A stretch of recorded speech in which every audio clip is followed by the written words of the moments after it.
1991년 3월 26일 아침 대구 달서구 성서의 한 골목에서 9살 아이가 현관문을 열고 나서며 아버지에게 짧게 말했습니다.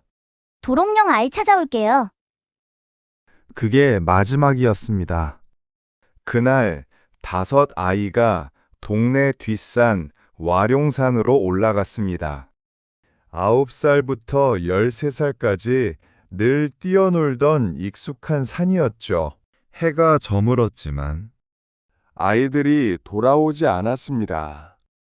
대통령 특별 지시가 내려졌습니다. 군인과 경찰이 총동원됐었지요. 동원된 인원만 자그마치 35만 명, 그 산을 뒤집어 놨습니다. 하지만 아이들은 없었습니다. 그 일이 있은 후 11년이 지났습니다. 아이들을 찾은 건 경찰도 군인도 아니었죠.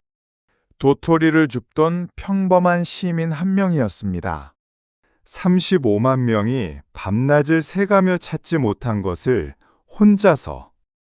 어떻게 이런 일이 가능했을까요?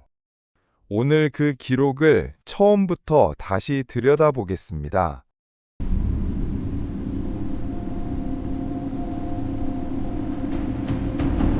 1991년 3월 26일은 임시공휴일이었습니다. 5.16 16 군사정변 이후 30년 만에 부활한 지방자치제, 그 첫 번째 기초의회 선거일이었거든요. 아이들에게는 그냥 학교 안 가는 날이었습니다. 대구 달서구 성서. 당시 막 개발이 시작되던 변두리 지역이었습니다. 논밭과 야산이 뒤섞인 아이들이 뛰어놀기 좋은 동네였습니다.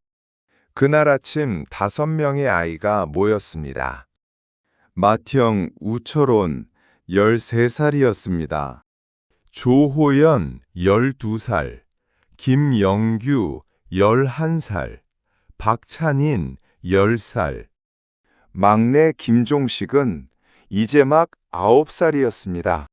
아이들은 집 뒤 와룡산으로 올라가기로 했습니다.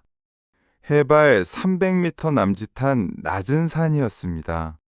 도롱뇽 알을 주우러 간다고 했습니다. 그런데 말입니다. 와룡산으로 가는 길에 만난 다른 친구에게는 조금 다른 말을 했습니다. 탄도 주우러 간다고 했거든요. 당시 와룡산에는 육군 제50보병사단 사격장이 있었습니다. 아이들이 실제로 어디를 향했는지 이 작은 차이가 훗날 중요한 의문으로 남게 됩니다. 아이들이 산 입구로 사라지는 것을 목격한 마을 주민이 있었습니다. 그게 마지막 목격이었습니다. 같은 학교에 다니던 한모군이라는 아이의 증언도 있었습니다. 그날 오전 산 위쪽에서 10초 간격으로 날카롭고 다급한 비명소리를 2차례 들었다고 했습니다. 아이들을 직접 보지는 못했다고 했습니다. 하지만 그 비명소리가 무엇이었는지 지금도 밝혀지지 않았습니다. 오후가 됐습니다. 해가 기울었습니다. 아이들은 오지 않았습니다. 부모들이 산을 오르기 시작했습니다. 이웃들도 나섰습니다. 새벽 3시까지 와룡산을 뒤졌습니다. 없었습니다. 그날 밤 아버지들은 산에서 내려오면서 무슨 생각을 했을까요? 내일은 돌아오겠지. 분명 어딘가에 있을 것이다. 그렇게 생각했을 겁니다. 아이들이 그 산에 이미 없다는 것을 아무도 알지 못했습니다. 사건은 빠르게 전국으로 퍼졌습니다. 아이 5명이 한꺼번에 사라졌다는 소식은 그 자체만으로 충격이었습니다. 1991년 5월 5일 어린이날이었습니다. 노태우 대통령이 특별 지시를 내렸습니다. 군과 경찰을 총동원해 아이들을 찾으라는 명령이었습니다. 수색 규모는 전례가 없었습니다. 연인원 35만 명이 투입됐습니다. 국내 단일 실종 사건으로는 역대 최대 규모였습니다.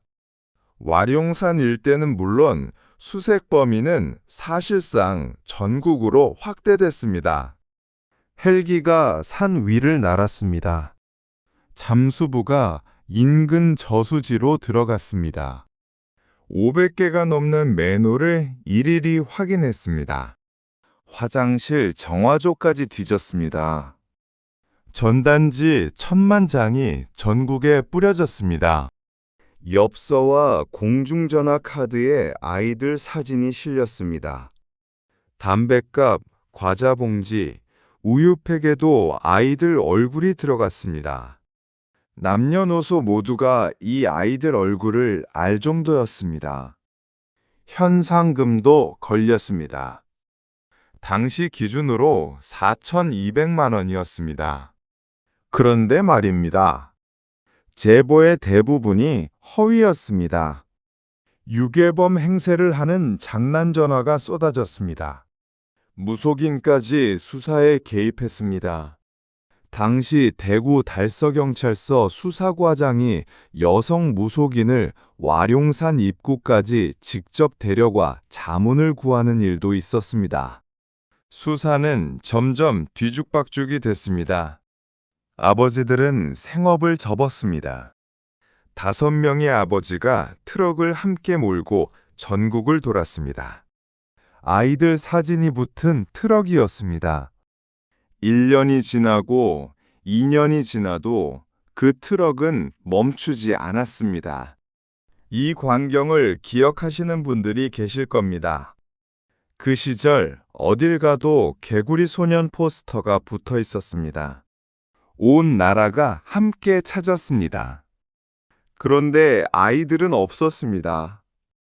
아무데도 없었습니다. 여기서 눈여겨봐야 할 게 있습니다. 경찰이 처음에 이 사건을 어떻게 봤느냐는 겁니다. 실종 초기 경찰의 판단은 이랬습니다. 유괴 협박 전화가 없었습니다. 경제적 동기도 뚜렷하지 않았습니다. 그래서 경찰은 아이들이 단순 가출을 했을 가능성에 무게를 뒀습니다. 당시는 1991년이었습니다. 이유 없이 어린이 5을 한꺼번에 죽인다는 개념 자체가 수사관들 머릿속에 없었습니다. 묻지마 범죄, 사이코패스라는 개념이 한국 수사에 본격적으로 도입되기 훨씬 전이었거든요. 그래서 수사 방향은 납치, 유괴, 가출 쪽으로만 향했습니다. 산속 어딘가에 5아이의 시신이 있을 수 있다는 가능성은 맨 뒤로 밀렸습니다. 이게 첫 번째 균열이었습니다. 실종된 지 반년이 지나서야 경찰청 차원의 수사본부가 꾸려졌습니다. 반년이었습니다.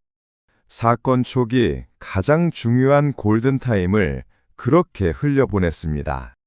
1992년에는 더 황당한 일이 벌어졌습니다. 경찰이 한센병 환자 재활촌을 수색했습니다. 환자들이 병을 고치라고 아이들을 유괴해 죽였다는 제보를 받았기 때문입니다. 물론 허위였습니다. 억울한 한센병 환자들이 씻을 수 없는 피해를 입었습니다. 1993년 9월 아이들의 부모들이 공식 발표를 했습니다. 더 이상 직접 수색을 이어가기 어렵다고 했습니다. 생업으로 돌아가겠다고 했습니다. 2년 넘게 전국을 떠돌며 자식을 찾아다닌 부모들이 결국 무릎을 꿇은 날이었습니다. 1995년 경찰은 아이들이 성장했다면 이런 얼굴일 것이라며 컴퓨터로 합성한 몽타주 전단을 2만 장 뿌렸습니다. 아직도 어딘가 살아있을 것이라고 봤던 겁니다. 1996년 경찰은 수사본부를 해체했습니다. 사건 발생 5년 만이었습니다. 수사 인력은 총 10명으로 줄었습니다. 이렇게 사건은 서서히 잊혀져 갔습니다. 아이들이 있던 그 산을 그대로 둔 채로 2002년 9월 26일이었습니다. 사건이 난 지 정확히 11년 6개월이 지난 날이었습니다. 오우근 씨는 그날 아침 도토리를 주우러 와룡산에 올랐습니다. 평범한 가을 산행이었습니다. 산 중턱 세방고를 지나다가 뭔가 이상한 것을 발견했습니다. 멈춰 섰습니다. 경찰에 신고했습니다. 경찰이 도착했습니다. 수사를 시작했습니다. 그리고 확인됐습니다. 유골이었습니다. 5구였습니다. 개구리 소년들이었습니다. 발견 장소는 아이들이 처음 사라진 곳에서 3.5km 떨어진 곳이었습니다. 그리 멀지 않은 거리였습니다. 그런데 35만 명이 11년 동안 찾지 못했습니다. 이유가 있었습니다. 경찰의 집중 수색 구역은 주로 불미골 능선이었습니다. 유골이 발견된 세방골은 그 능선을 살짝 넘어간 곳이었습니다. 불과 능선 하나 차이였습니다. 그 능선 하나를 넘지 않았던 겁니다. 여기서 두 번째 균열이 생겼습니다. 유골을 발견하던 날 경찰은 법의학 전문가를 부르지 않았습니다. 곡괭이와 삽으로 현장을 직접 파헤쳤습니다. 현장이 훼손됐습니다. 법의학적으로 결정적일 수 있었던 증거들이 그 순간 사라졌습니다. 그리고 경찰은 그날 오후 즉석에서 결론을 내렸습니다. 저체온증에 의한 사고사였습니다. 유족들은 즉각 반발했습니다. 현장에서 탄두와 총알이 함께 발견됐습니다. 아이들의 옷은 묶인 채로 발견됐습니다. 무엇보다 새 아이의 두개골에는 날카로운 물체에 의한 손상 흔적이 뚜렷했습니다. 저체온증 사고사라는 결론은 납득하기 어려웠습니다. 바로 그 다음 이 사건의 가장 뜨거운 논쟁이 시작됩니다. 경찰이 사고사라고 발표한 날 경북대학교 법의학팀이 유골 감정에 착수했습니다. 6주간의 정밀 감정이었습니다. 결론은 달랐습니다. 명백한 타살이었습니다. 근거는 두 가지였습니다. 첫째, 새 아이의 두개골에서 날카롭고 예리한 물체에 의한 손상 흔적이 발견됐습니다. 그 흔적의 형태가 D자, V자, X자 모양이었습니다. 자연석에 맞아서 생기기 어려운 형태였습니다. 둘째, 아이들의 옷가지가 묶인 채 발견됐습니다. 아이들 스스로 묶었다고 보기 어려운 방식이었습니다. 법의학팀의 타살 결론이 나오자 수사는 급물살을 탔습니다. 경찰은 범행 도구를 추적했습니다. 여러 차례 실험을 거듭한 끝에 유력한 도구가 추정됐습니다. 용접 작업 후 슬래그를 제거할 때 쓰는 이른바 깡깡망치였습니다. 두개골 손상의 형태와 가장 잘 맞는 도구였습니다. 공사 현장이나 공장에서 흔히 볼 수 있는 공구였습니다. 범인이 평범한 노동자일 수 있다는 추론이었습니다. 그런데 말입니다. 여기서 정반대의 주장이 나왔습니다. 사건 발생 31년 후인 2022년 당시 수사 실무를 맡았던 김영규 전 대구경찰청 강력과장과 사건을 오래 취재한 김재산 국민일보 기자가 책을 펴냈습니다. 주장은 충격적이었습니다. 개구리 소년 사건의 범인은 없다는 것이었습니다. 두개골 손상은 사망 후 11년 6개월 동안 매년 여름 홍수로 날카로운 돌이 유골 위로 쏟아지면서 생긴 사후 골절일 수 있다고 했습니다. 묶인 옷도 아이들이 추위를 피하려 서로 옷을 나눠 묶었을 가능성이 있다고 했습니다. 유족들은 강하게 반발했습니다. 법의학자는 타살이라 했고 수사 책임자는 자연사라 했습니다. 이것만은 분명히 말씀드릴 수 있습니다. 타살인가 자연사인가? 이 질문은 지금도 공식적으로 결론이 나지 않았습니다. 범인은 끝내 잡히지 않았습니다. 그리고 2006년 3월 25일 자정 공소시효가 만료됐습니다. 법적으로 이 사건을 처벌할 길은 영원히 막혔습니다. 여기서 이 사건의 진짜 핵심 질문이 나옵니다. 어떻게 35만 명이 11년 동안 찾지 못한 것을 도토리 줍던 시민 한 명이 발견했을까요? 첫 번째 이유는 수색 방향의 실패였습니다. 경찰은 아이들이 와룡산을 넘어 더 먼 곳으로 이동했을 것이라고 가정했습니다. 수색 범위를 계속 넓혔습니다. 그런데 아이들은 출발지에서 3.5km 거리에 있었습니다.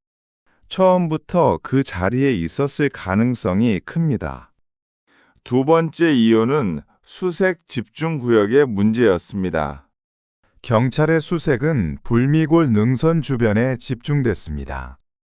유골이 발견된 세방골은 그 능선 바로 너머였습니다.